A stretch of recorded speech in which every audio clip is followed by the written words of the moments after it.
Hello, everybody, and welcome to today's live video. Do you reduce conflict with your kids by understanding yourself? Hardworking parents and caregivers, I know you all try really, really hard, but do you find that your kids push your buttons like they're absolute pros and they know exactly where they are? Do you get frustrated when your kid backtalk and get angry again, not really sure what to do about it? Do you get triggered by the way your kids talks to you? Can't seem to get it done. Give me the next 5 minutes and I'll show you how knowing yourself better can reduce conflict with your family and actually improve all of your relationships. To see my longer video on understanding and my parenting method called Cube that gets into how my clients and I end conflict, foster secure attachment, and grow connection, and comment #understanding below, and I'll get you that link. My name is Matt Kenyon. I am a family relationship coach and the owner of Free Thought Coaching, where I help parents end the yelling, arguing, and fighting and build happily integrated families. My promise is that there is always at least one strategy, tool, or piece of advice you can use immediately after watching my videos. Much of the content in this video come from Daniel J. Siegel's book, Parenting from the Inside Out.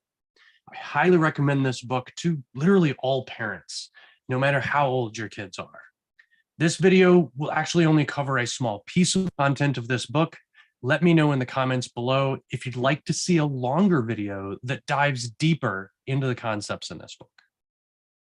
All right, so Daniel Siegel begins this book with his sentence, quote, "When we become parents, we bring with us issues from our own past that influence the way we parent our children." He goes on to talk about how these unresolved issues can lead us to being triggered in the relationship with our children and, frankly, our partners. When we are triggered, we usually respond with big emotions, impulsivity, and distorted perceptions of the situation or the people. He explains that this is because our past experiences shape the way we experience the present. Our unresolved issues make us inflexible in the way we respond to our children. This is because when our brain is triggered, it stops listening to the present moment and gets lost in its own internal experience, which has become so loud in the brain that it's actually deafening. If we do not resolve these issues, we are most likely going to continue these patterns of behavior and teach them to our kids. Because of these implicit memories that are causing this, we've now become our past experiences, and they are now writing our life story. So let's talk a little bit more about buttons and triggers. Imagine you're on your way home from work and you just want to relax at home after a long day. However, when you walk into the door, you're met with an angsty teen or tween that's upset about something that you know nothing about. You try to say hello and your teen grunts at you. All of a sudden, you're pissed at his disrespect and turn on him with anger and frustration that's been building up all day. You've gone from 0 to 100 in a second and a half. You were triggered by something, and now you, your child, the relationship, and frankly, the whole family is going to pay the price. You probably don't even know why this response from your teen set you off on such a tear so fast. It's one of your unresolved past experiences that's rearing its ugly head. Note that this is your experience creating this response. This leads to my big point on buttons and triggers. They are your buttons and triggers, which means they are yours to manage, not someone else. Certainly not your child's responsibility. Knowing what your triggers are and managing them is your responsibility. This takes time, introspection, and is easier if you practice some sort of mindfulness meditation. Buttons and triggers limit the flexibility of our responses.